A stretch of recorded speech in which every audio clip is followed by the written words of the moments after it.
Greetings and welcome back to the How to Be Awesome at Your Job introductory episode sampler 6-pack. This is where I'm sharing a favorite example of each of the key topic categories that we cover here on How to Be Awesome at Your Job. And so this is the 5th, where I'll share a taste of how we might go about covering relationships. This is stuff like having difficult conversations, growing your influence with folks, management, leadership and culture, and networking. To demonstrate this one, we got Mary Abbajay, and she is going to share how to manage up, how to go about managing your manager. Let's hit it. Welcome to the How to Be Awesome at Your Job podcast, the show where brilliant professionals share how to sharpen the universal skills required to flourish at work. Enjoy more career fun, wins, meaning, and money with your host, Pete Makaitis.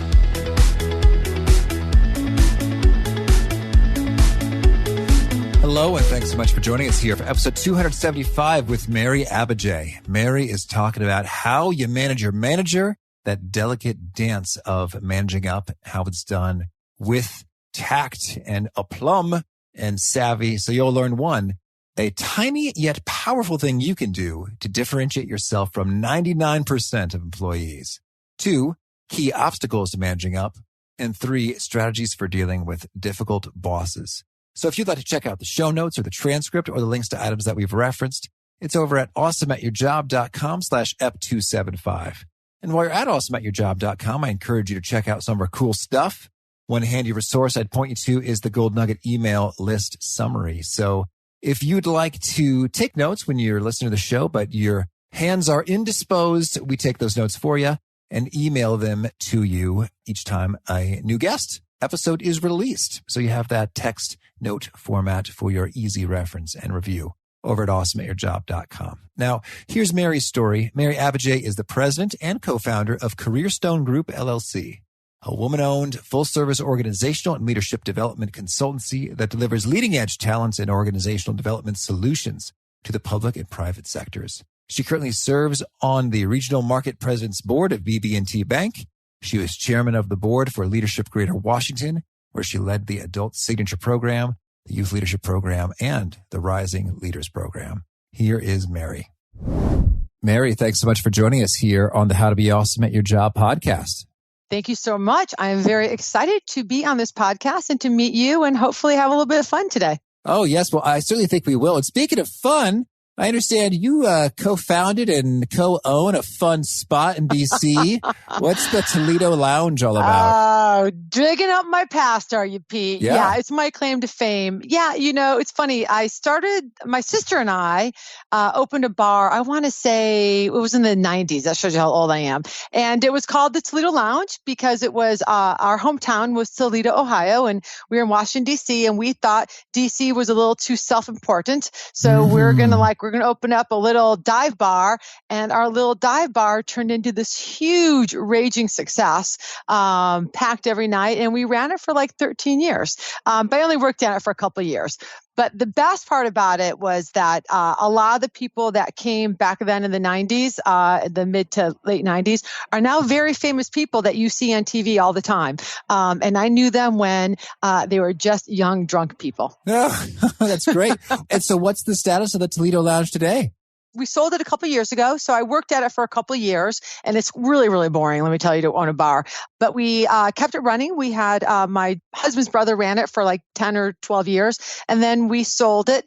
And the people that bought it tried to keep it as the Toledo Lounge, but everybody knew without the sisters there, it wasn't very good. So they didn't do well, and they had to close it. But I will tell you, one of the reasons I opened the bar was because I was really tired of having really bad bosses. And I thought, you know what?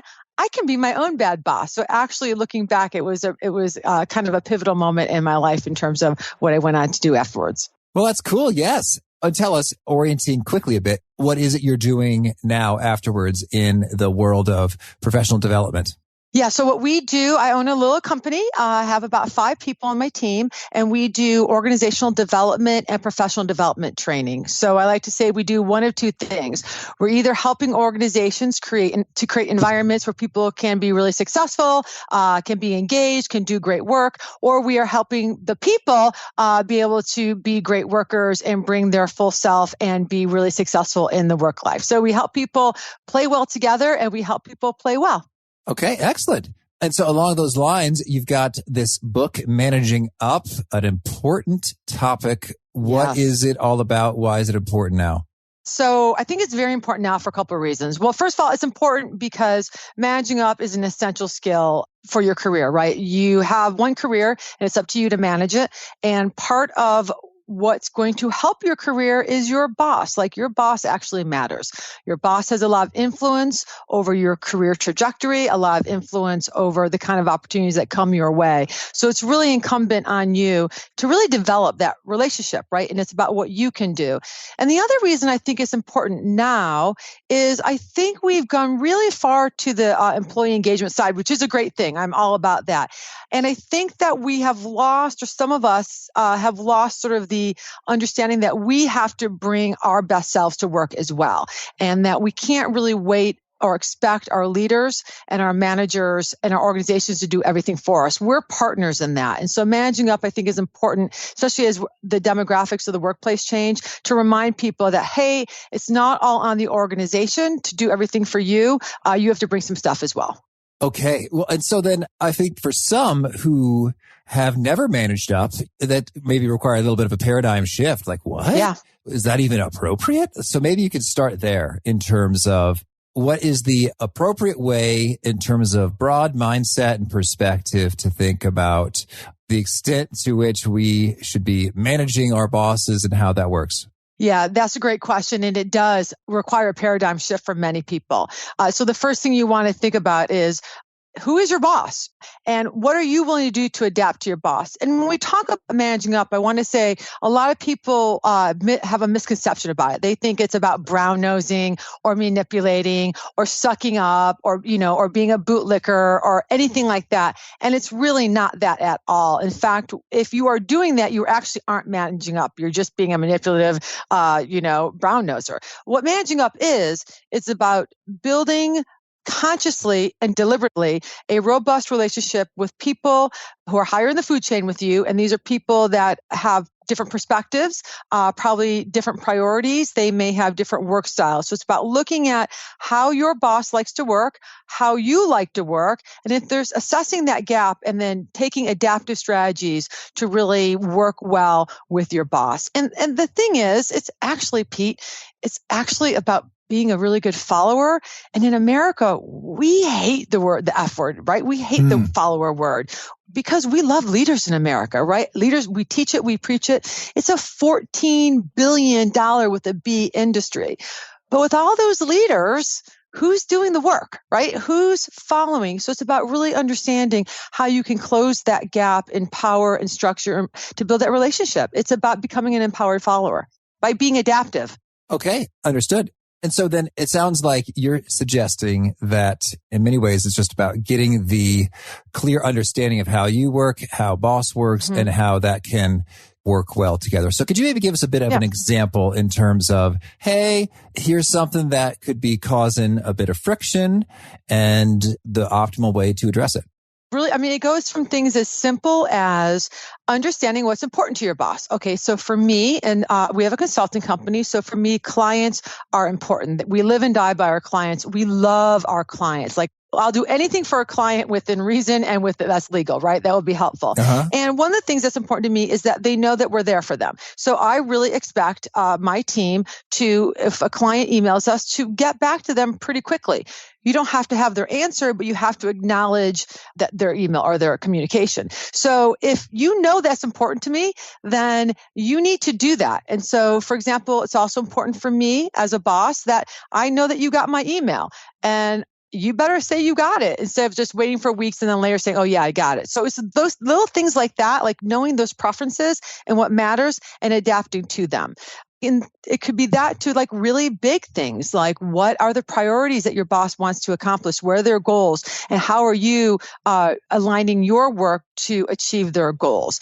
It's really important that we don't sit around and wait for the boss that we wish we had. Instead, we have to deal with the boss that we do have. And while bosses should adapt to you. Like a great boss should adapt to you. If you are, a morning person, they should be a morning person as well. The truth is only 30% of bosses adapt to their employees. So you might be waiting a long time. Mm-hmm. We often say, stop waiting for the unicorn and deal with the boss you have. And the other thing that's really important is we have to understand that most organizations, as I'm sure your listeners know, most organizations promote people based on their technical skills and not their managerial skills. So your chances of getting a boss who's not perfect are pretty high in the workplace. So instead of sitting around and waiting for that boss to be perfect, you want to use adaptive skills and use adaptive strategies because, by the way, you're going to need those when you're the boss if you want to be a great boss. Okay. Well, in a way, it seems like these conversations associated with managing up are nothing to be feared. In fact, your boss will probably feel delighted, like what a breath of fresh air that you're proactively asking me things like, hey, what are your priorities? What are your goals? What are your preferences? And so are there any sort of best practice ways to elicit that information, or you just ask the question? You just go in. And you're right about being a breath of fresh air. So we've been doing managing up workshops for about 10 years and talking with leaders of all sorts and regular people, everybody. And I can literally, Pete, count on one hand the number of leaders or managers that have told me that one of their employees had that conversation with them on one hand. And I've probably talked about this subject to literally 5,000-6,000 people. So yeah, it's something people don't do. And it's so easy to do. So that's my first takeaway, listeners, is if you don't know what your boss's priorities are, or you think you do even, sit down, have a conversation, go for a cup of coffee, find out what's important to her, find out what he likes, find out what her pet peeves are. It's really important to find out and take that in and then see what you can do to either honor those priorities or avoid those pet peeves. Mm-hmm. Okay. Well, so that's interesting. So I guess mathematically speaking, you actually ask the question, hey, raise your hand if this has ever happened to you in your career, and you just don't get many hands raised. Yeah, that's exactly right. And when we were doing the book, I interviewed hundreds of people just for the book. And all the people I interviewed that were leaders or managers, I asked them, has an employee ever sat down with you and asked you about your workplace preferences or your style? And again, like nobody said yes.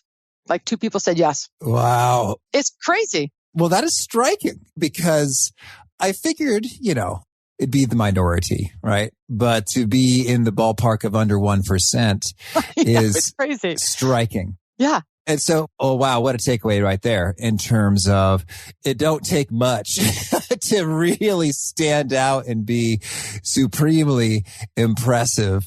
I know. Because the truth is, to be awesome at your job, you have to be awesome at your job. And to get right, but as you know, like the world isn't a meritocracy, right? So you also have to be awesome at that relationship. And that's one way to be awesome at that relationship. And what gets in the way, I think, for people managing up. So whenever, we do a workshop or I give a talk on it, there's always a couple people that are like, I object, this is stupid. And what happens is that we get in our own way. So one thing that gets in our own way is our ego gets in the own way. And we get caught in this trap of like, well, my boss should give me more information, or my boss should know what I'm working on, or my boss should be more proactive in reaching out to me, right? Shoulda, coulda, woulda, right? If your boss isn't, then you have to be the one that adapts and goes to ask for what you need. Mm-hmm. Another thing that gets in the way, we feel like, it takes extra effort. Like when we talk about a micromanager, like, yes, managing up is going to create extra work on your plate, but it's extra work that's going to be good for you, your boss, and the organization. So that gets in the way. And then the last thing that gets in the way, besides our own ego and our own sort of like desire not to have to do it, is perspective. And so when you talked about in the beginning, having the right paradigm and the mind frame, is we have to start being able to look at things from other people's perspective. And your boss has a different perspective. They have a different skill set, probably, definitely a different experience. They sit in a different place in the organization. They probably have different pressures. And so once we can get out of just our own narrow perspective, which may or may not be right, and we can actually do a little empathy and a little like, I wonder what the world looks like from Pete's angle. That really expands our choices and what kind of strategies we can use for our boss. Mm-hmm. Okay, now that is good stuff in terms of what opportunity for differentiation. And with regard to taking the time, my hunch is that you may find yourself having saved time because by getting a really clear sense of the goals and priorities, you can go, oh, so this other stuff doesn't really matter that much. So I could maybe just put that on the bottom of my list and not worry about it, and nothing explosively bad will happen to me as a result. That's exactly right. And oftentimes, what you think is important and what your boss thinks are important may be really different. So you're absolutely right. It can save you time by understanding what they care about and what you can kind of let go of and not spinning your wheels on things that they don't really care about. Okay, that is powerful. Well, so I guess when I think about managing up, I guess the first thing that my brain goes to is, all right, boss is doing something annoying, troublesome, unprofessional, rude. Yeah. That is driving you nuts in one way or another, and you got to have that tricky conversation with a conflict, but then there's a power dynamic in which you are on the lower. So that's the first thing I think of when I hear managing up. I go right to the most dramatic, unpleasant. So worst case scenario. I'm glad we started easy. Like, hey, do that thing, be a 1% professional and have that conversation. But then when things get into the tricky territory, like I'm thinking, let's say, here's just an example. There's a total lack of clarity associated with decision-making roles associated with a group collaborative project. And you say, hey, boss, this is kind of driving us all nuts. We don't know who's in charge. And you just say, hey, just collaborate. And it's like, hey, we sat and need to know who's got the decision-making authority in what kinds of areas, but the boss isn't giving it. This is a super detailed example, but I'm just saying, I think that this does happen in which you want something from the boss. You've asked for something for the boss. The boss gives you sort of an answer that's not really satisfactory or sufficient. How do you get what you need? Yeah, that's a great question. So there's a couple of things in that example. First of all, you have to frame requests correctly. Okay. So, and you did a nice job on that. So you want to go to the boss and what you don't want to say is you need to do this because that doesn't fly very well. Right. So you want to go to say, hey boss, so we need your help. Or I need your help. If it's you or the team, make sure you're speaking. We're unclear about who is responsible for buying the apples for the company picnic. And we're also not sure on the budget or if we have the authority to actually go buy the apples. Can you clarify that for us? Mary, just figure this out. I can't be in the weeds on all of this stuff with you, Mary. Oh, got it. All right. So that's perfect. So here's what I'm going to do. I'm going to buy the apples. I'm going to spend $50. I'm putting them on your credit card. Is that acceptable? So when they say that, then you come right back and you say, well, here's my plan. Does this work for you? I mean, in some ways, if your boss isn't giving you information because they're kind of like, I'm too big of a picture, go figure it out, which by the way, is the kind of boss I am, then you need to come back with that boss and say, here's what we're doing. I'm going to be in charge of this, or George is going to be in charge of this. So it depends on what kind of boss you have. If it's that kind of boss who wants you to figure it out, then you need to go figure it out, but tell that person what you did. If your boss is just hard to pin down, then you need to go and say, here's what I need, and here's why I need it. Okay, understood. So you got to be a boss detective. You got to know who you're dealing with when you go have those conversations. Like, it drives me crazy. So I'm definitely a hands-off boss. Until I'm not. So I want them to go figure it out. And I want them to come back to me with options. Like, I don't want to have to hold their hand. So, but they know that about me because I tell them every day that. But you have to know who your boss is. Okay, I'm with you there. So now you've done a little bit of categorizations associated with bosses and types. You got an Indy boss, an Audi boss, some work style personalities. Can you give us the quick orientation to these concepts to see sort of who we're dealing with here? Yeah, absolutely. And I mean, if you can't label your boss, who can you label anymore in this world, right? So we cover we take a managing up from the perspective of personality and work styles, because that's really what you see. And so what I did is really broke people down to a couple different personality types. And then we went and talked about 10 difficult boss types. So the main personality types are introversion or extroversion. So that's very helpful to know that. Then we went and talked about 4 work styles. And one work style was what we call the advancer.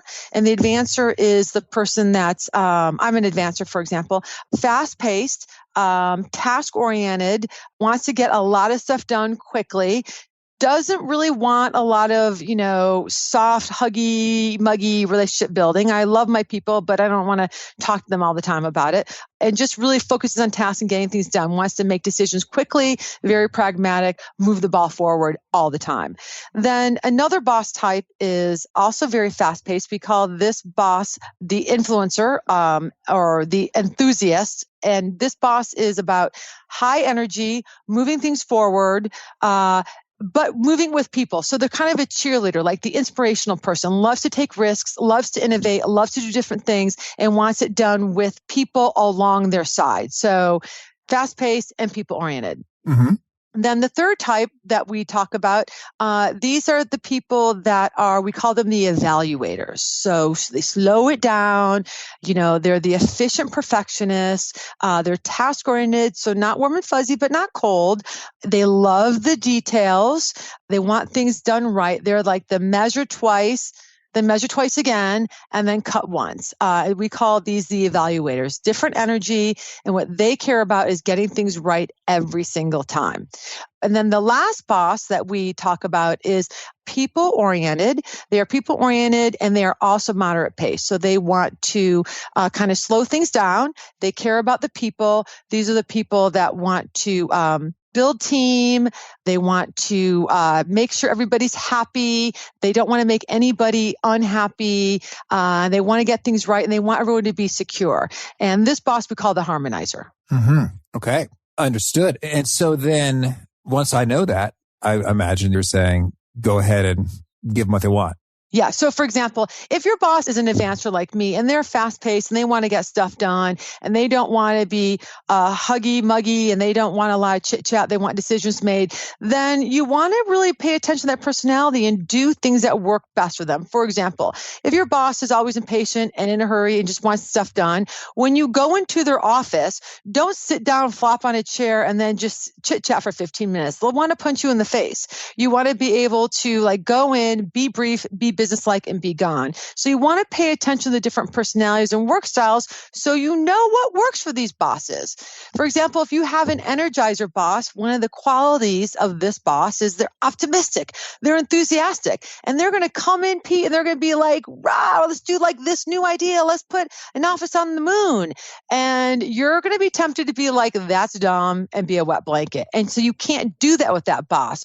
You have to say, oh, that's an interesting idea. And we may have some challenges. So you want to know that you're working with them and not against them in a way. So you want to find out what your boss is and adapt strategies that are going to work for that boss that doesn't push them away from you. Okay, very good. Well, then now I want to hear about, there's some things that are just bad behavior, no matter what your work style is, things that could be disrespectful, just mean. And so how do you handle those tricky ones? When you're the mean person or when your boss has the bad behavior? The boss is mean. The boss seems to just have little regard for you and others as human beings and, steals credit, publicly shames, just like all the naughty things the boss does. So when you have a boss that does that, you want to think about the spectrum of behavior. So on the one end, you have the good bosses that are easy. That might do that once in a while or occasionally be snippy. Then you have those bosses in the middle that might do this behavior frequently. We call those the difficult bosses, like the narcissist, the impulsive, the pushovers. We have some difficult bosses. But then you have on the other end of the spectrum, I put it in the red, danger, Will Robinson. We have what we call the truly terrible. And these are the psychos, the crazies, the bullies, the people that are screaming at you, the egomaniacs. Now, they're a whole nother category of bosses. And with those bosses, it's not so much about managing up as it's about surviving. And I always caution people, it's okay to quit. I think you want to talk about that later. But, if you have truly psycho behavior on your hands or behavior that is just not acceptable, then you don't have a lot of choices. You can't do much managing up. You have to protect yourself. But if the boss is kind of snippy, well, maybe you need to look at, are they really snippy or are you just taking it the wrong way? So you have to kind of assess the behavior. Okay, understood. And so then, can you help us make that distinction between what's kind of tricky? Okay, they're sort of snippy every once in a while. They're in a mood versus, truly terrible. I think it might be eye-opening for some. Yeah. In terms of, if you can just sort of lay it out in terms of, these are behaviors or examples that tend to be almost unworkable, and thus it's time to explore the exit. Yeah. So, I don't know if you've ever read any Eckhart Tolle. I love his stuff. He said that human beings have, he wrote The Power of Now, human beings have three choices when they're faced with a difficult situation. Choice number one is you can change the situation. Choice number two is you can adapt and accept the situation, or choice number three is you can leave the situation. And so when you're talking about someone who's truly terrible, a screaming, raging bully, then there's not much you can do to change other people. There's nothing you can do to change other people. And in terms of your choices about going to HR, for example, those are pretty risky, as we're seeing now with the Me Too. And it gets even riskier the smaller kind of business you work in. So maybe if you work for a really large company with a robust HR department, it might have some traction. Going to your boss's boss is also a little risky. Your boss's boss probably hired that person, and they may not be as supportive as you want. So the next choice is to accept and adapt it, right? And when the behavior is so bad, like if they are screaming at you on a daily basis, when you are feeling demeaned, when you are feeling sick, when you are physically and emotionally strung out, when you are planning your day more about how to survive than how to thrive, it may be time for you to take that third option, which is to leave. And this is a very difficult choice for many people, but quitting is always an option. And quitting is an option more people, I do think, need to consider. I mean, look, you spend most of your waking hours, most of us spend at work, and those should be good waking hours. And those should be hours where you're alive and you're doing great stuff and you're feeling great and you're contributing to something. And if you have a boss that's truly terrible, that's irredeemable, then you need to leave, because you will become sick. I mean, there are studies after studies that have shown how toxic bosses make people physically and mentally sick. You need to get out if you have one of those. Okay, thank you. Now, you used the word irredeemable, and I would love to get your take on, if you do need to have the tough conversation, like, hey, every other week or so, the boss says something that's just super hurtful. Terrible. Yeah. Yeah, just terrible. So I guess there are some things that could be in the blind spot of the boss, or it's hard to know. It's like, yeah, I know I do it and I don't care, versus, oh, I had no idea I was being interpreted that way. Yeah. So how do you dance in that world of providing feedback in the hopes that a boss will change a behavior? So it depends on the relationship you have with your boss, and it depends on your boss. Like, can you imagine, let's take Donald Trump, for example. There are certain people that can give him feedback, and there's certain people that can't give him feedback, right? From what we read in the news. And he's a pretty powerful boss. He's the president of the United States. So it's about your relationship. If you have the kind of relationship that you can give feedback, then you want to do it. You want to do it privately. You want to have that conversation. You want to make it so that you are showing your intention is to make them successful. And your intention is to also let them know that you're on their side, and you're have a request of a different behavior. But let me also caution that if the boss is truly terrible, they may not take that feedback well.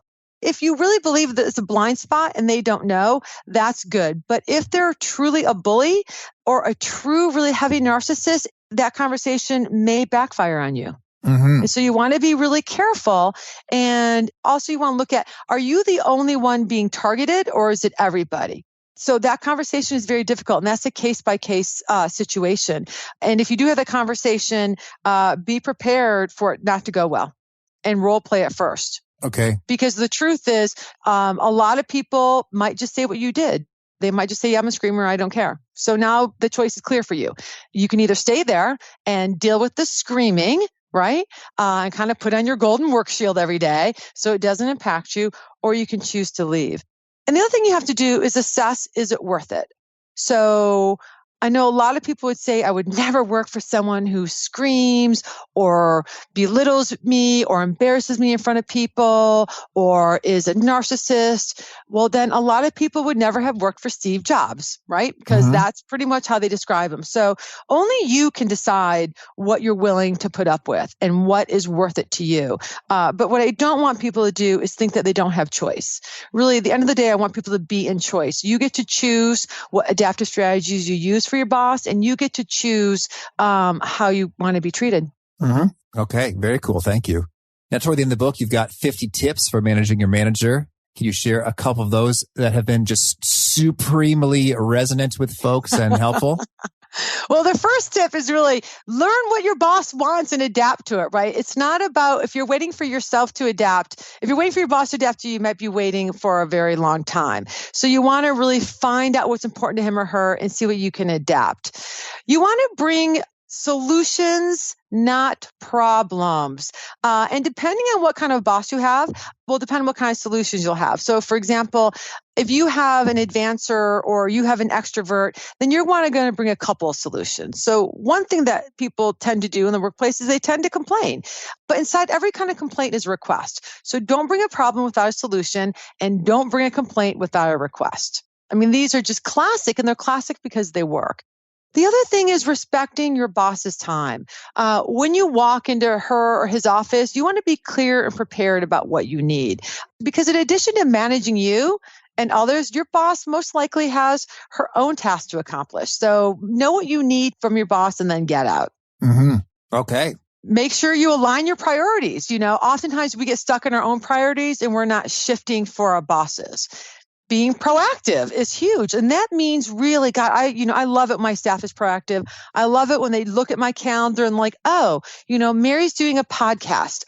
Let's get on top of things that she might need for that before she asks us for that. So being proactive is always the way it's going to make you stand out. Okay. Thank you. Well, anything else you want to make sure to mention before we shift gears and hear about some of your favorite things? I would like to talk a little bit about, give one specific strategy about what I see is the boss that most people hate the most. Oh, let's do it. All right. So the micromanager is the one that comes up all the time about the one that drives people crazy. The micromanager is the boss that's always over your shoulder, that is always telling you what to do, doesn't give you an authority, and is, just on you all the time. And most people find this really frustrating because we like to have some autonomy at work, right? We like to be able to stretch our own creative muscles, and we like to be able to make our own decisions. And so the micromanager, while it's probably the most annoying to the most people, is also the easiest one to manage up to. Okay. And do you want me to tell you how you do it? Please do. Yeah. All right. It's so obvious, Pete. What would you think you would do if you ever had a micromanager? Yes. And how did you handle it? What did you do? I think I just continually tried to anticipate what they were going to ask and need, and then just like overdid everything. Dude, you got it. You could have co-wrote the book. And that's so easy. But most people get into this like, I'm resisting this. Like, I don't want to do this. It's unfair.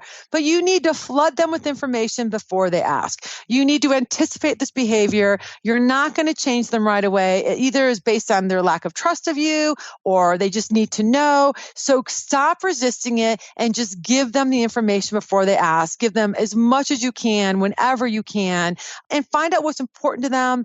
And a lot of times you will gain their trust once they see that and do things their way. If they like the Oxford comma, use the Oxford comma. But it's really about being forthright, proactive, and giving them information before they ask.